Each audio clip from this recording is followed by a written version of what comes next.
Chapter 8, Great Disturbances in the Seisman House. A short time after the tutor had arrived next morning, the doorbell rang so violently that Sebastian thought it must be Mr. Seisman himself.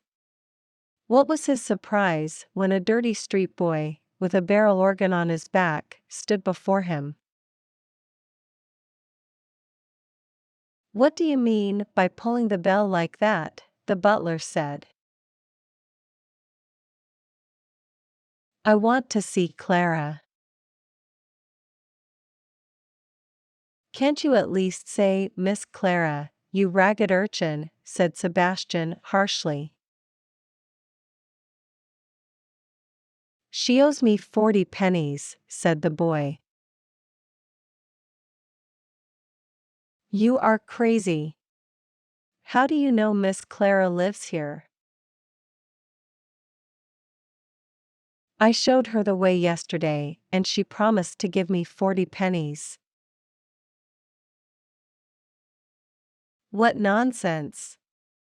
Miss Clara never goes out. You had better take yourself off, before I send you." The boy, however, did not even budge, and said, "I saw her. She has curly hair, black eyes, and talks in a funny way." Oh, Sebastian chuckled to himself, that was the little Mississippi. Pulling the boy into the house, he said, "All right, you can follow me. Wait at the door till I call you, and then you can play something for Miss Clara." Knocking at the study door, Sebastian said, when he had entered, "A boy is here who wants to see Miss Clara." Clara, delighted at his interruption, said, "Can't he come right up, Mr. Candidate?" But the boy was already inside, and started to play. Miss Rottenmeier was in the adjoining room when she heard the sounds. Where did they come from? Hurrying into the study, she saw the street boy playing to the eager children.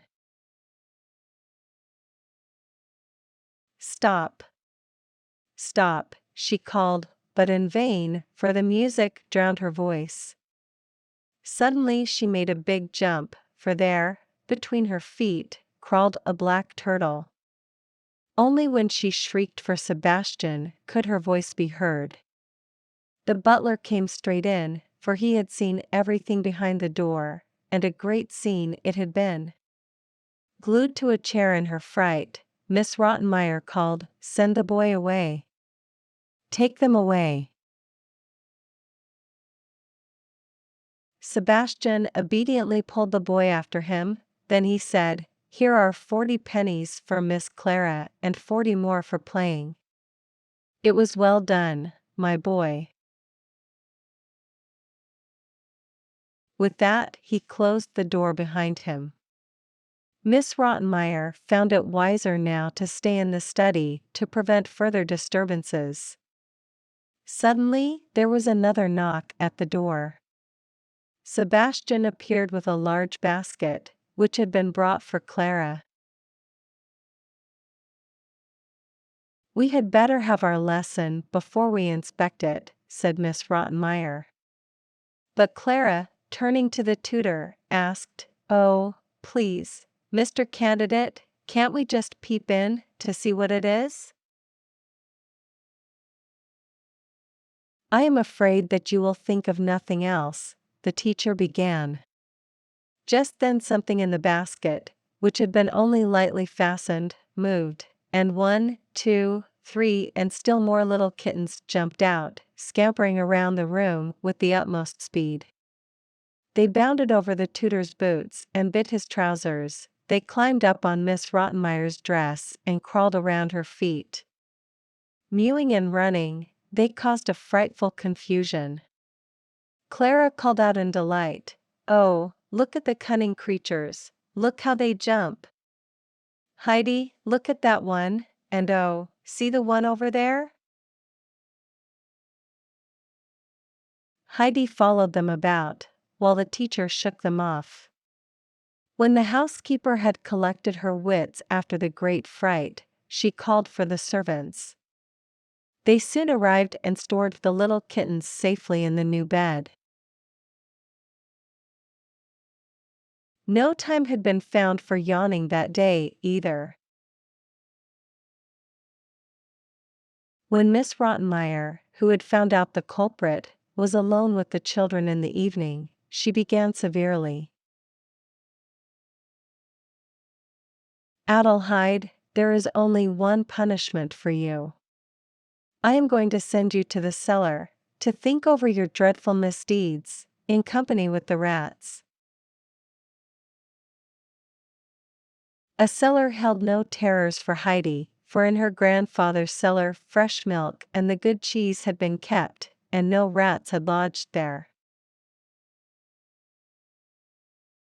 But Clara shrieked, "Oh, Miss Rottenmeier, you must wait till Papa comes home, and then he can punish Heidi." The lady unwillingly replied, "All right, Clara, but I shall also speak a few words to Mr. Cece-man." With those words she left the room. Since the child's arrival everything had been upset, and the lady often felt discouraged, though nothing remarkable happened for a few days.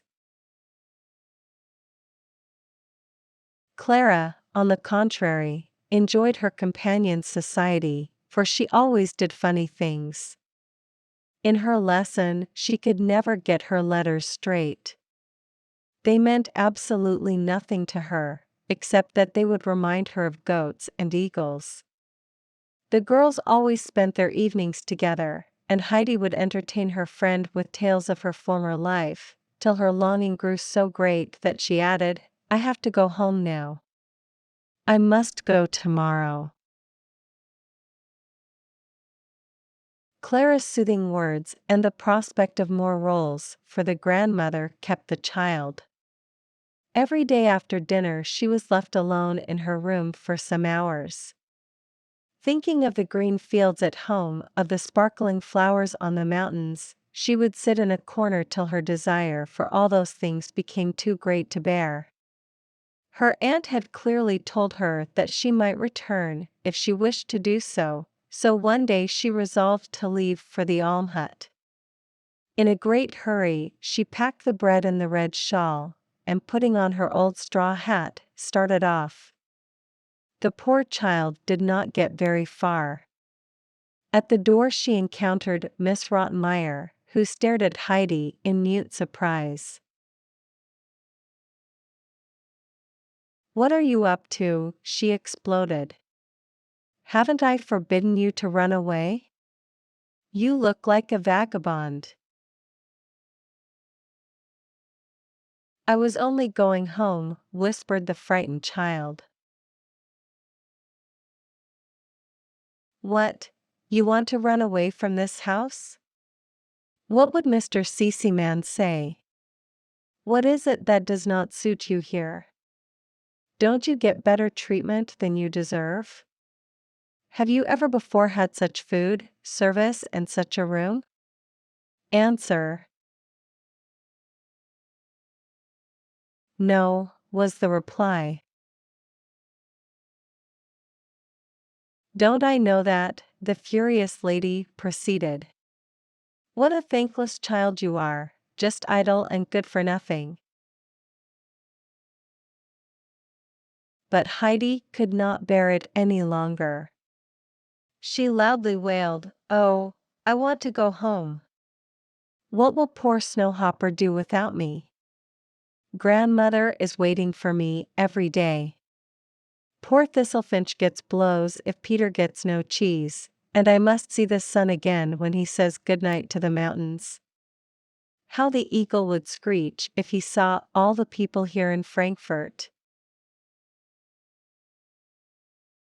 "For mercy's sake, the child is crazy," exclaimed Miss Rottenmeier, running up the stairs.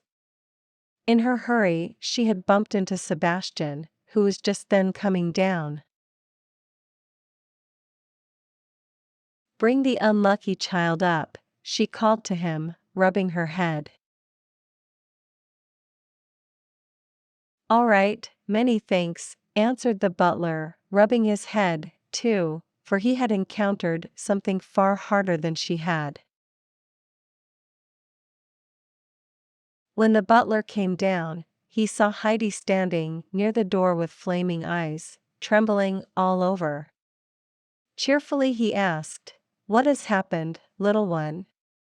Do not take it to heart, and cheer up. She nearly made a hole in my head just now, but we must not get discouraged." "Oh, no, come, up with you," she said so. Heidi walked upstairs very slowly. Seeing her so changed, Sebastian said, "Don't give in. Don't be so sad. You have been so courageous till now, I have never heard you cry yet. Come up now, and when the lady's away we'll go and look at the kittens. They are running round like wild." Nodding cheerlessly, the child disappeared in her room. That night at supper Miss Rottenmeier watched Heidi constantly, but nothing happened. The child sat as quiet as a mouse, hardly touching her food, except the little roll. Talking with the tutor next morning, Miss Rottenmeier told him her fears about Heidi's mind. But the teacher had more serious troubles still, for Heidi had not even learned her A, B, C in all this time. Heidi was sorely in need of some clothes, so Clara had given her some. Miss Rottenmeier was just busy arranging the child's wardrobe when she suddenly returned. "Adelheid," she said contemptuously, "what do I find? A big pile of bread in your wardrobe. I never heard the like." "Yes, Clara, it is true." Then, calling Tinette, she ordered her to take away the bread and the old straw hat she had found. "No, don't. I must keep my hat. The bread is for grandmother," cried Heidi in despair. "You stay here, while we take the rubbish away," said the lady, sternly. Heidi threw herself down now on Clara's chair and sobbed as if her heart would break. "Now I can't bring grandmother any rolls." "Oh, they were for grandmother," she lamented. "Heidi, don't cry any more," Clara begged. "Listen. When you go home someday, I am going to give you as many rolls as you had, and more. They will be much softer and better than those stale ones you have kept. Those were not fit to eat, Heidi. Stop now, please, and don't cry any more." Only after a long, long time did Heidi become quiet. When she had heard Clara's promise, she cried, "Are you really going to give me as many as I had?" At supper, Heidi's eyes were swollen and it was still hard for her to keep from crying. Sebastian made strange signs to her that she did not understand. What did he mean?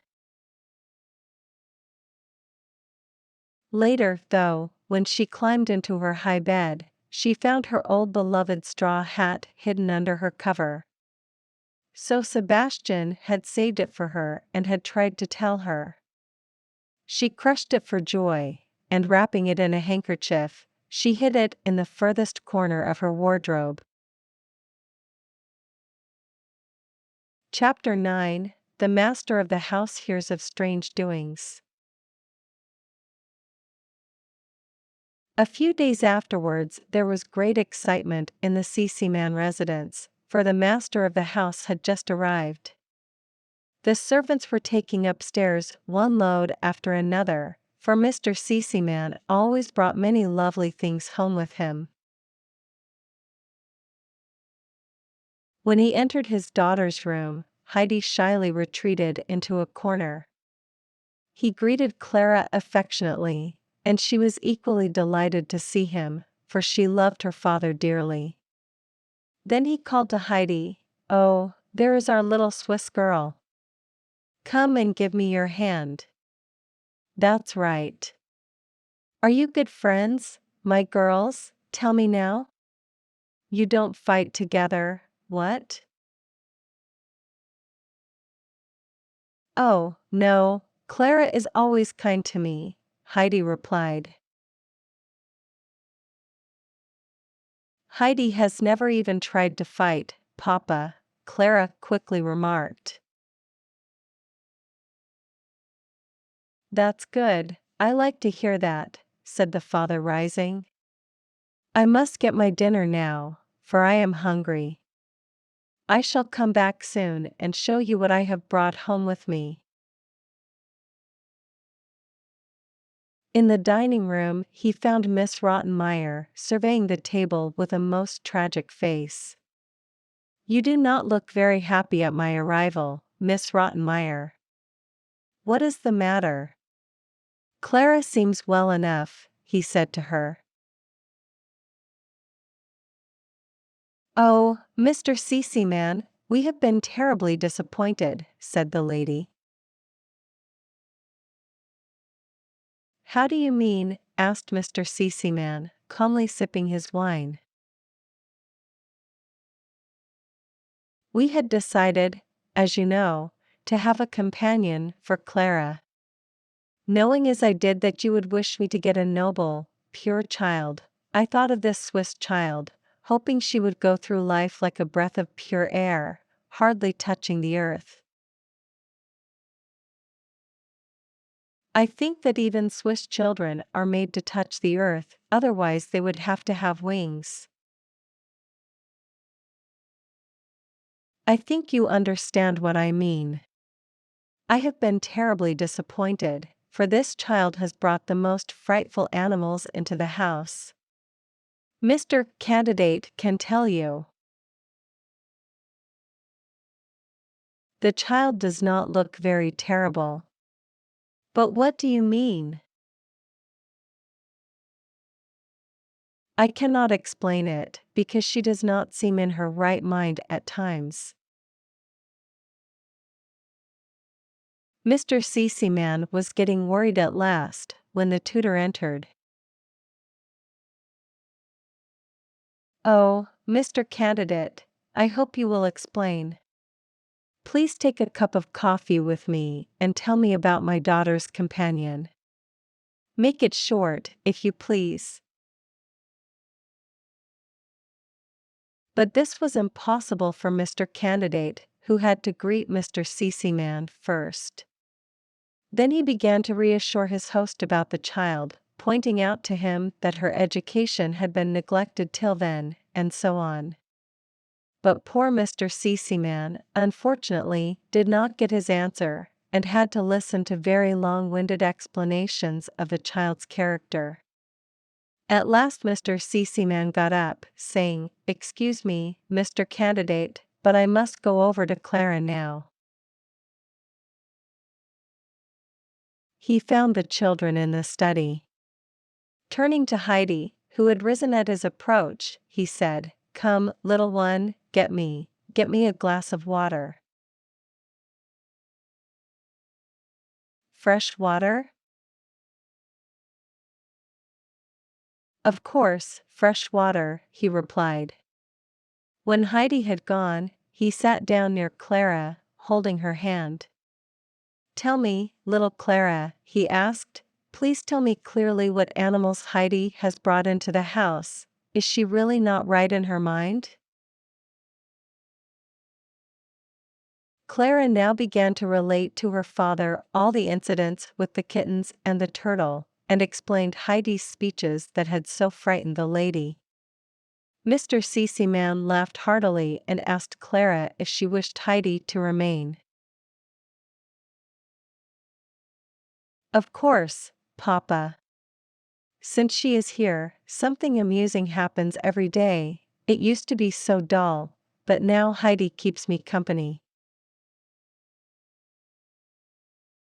Very good, Clara. Oh. Here is your friend back again. Did you get nice fresh water? Asked Mr. Seaman. Heidi handed him the glass and said, Yes, fresh from the fountain. You did not go to the fountain yourself, Heidi, said Clara. Certainly, but I had to get it from far. There were so many people at the first and at the second fountain. I had to go down another street and there I got it. A gentleman with white hair sends his regards to you, Mr. Seaman. Clara's father laughed and asked, Who was the gentleman?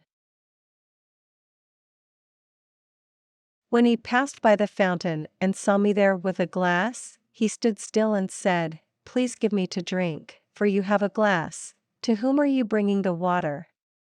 Then I said, I am bringing it to Mr. Seaman. When he heard that, he laughed very loud and gave me his regards for you, with a wish that you would enjoy your drink. I wonder who it was. What did the gentleman look like? He has a friendly laugh and wears a gold pendant with a red stone on his thick gold chain. There is a horse head on his cane. Oh, that was the doctor. That was my old doctor, exclaimed father and daughter at the same time. In the evening, Mr. Seaman told Miss Rottenmeier that Heidi was going to remain, for the children were very fond of each other and he found Heidi normal and very sweet. I want the child to be treated kindly, Mr. Seaman added decidedly. Her peculiarities must not be punished. My mother is coming very soon to stay here, and she will help you to manage the child, for there is nobody in this world that my mother could not get along with, as you know, Miss Rottenmeier.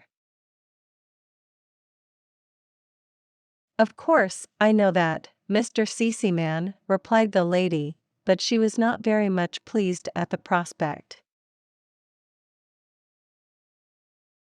Mr. Seaman only stayed 2 weeks, for his business called him back to Paris. He consoled his daughter by telling her that his mother was coming in a very few days. Mr. Seaman had hardly left when the grandmother's visit was announced for the following day. Clara was looking forward to this visit, and told Heidi so much about her dear grandmama that Heidi also began to call her by that name, to Miss Rottenmeier's disapproval, who thought that the child was not entitled to this intimacy.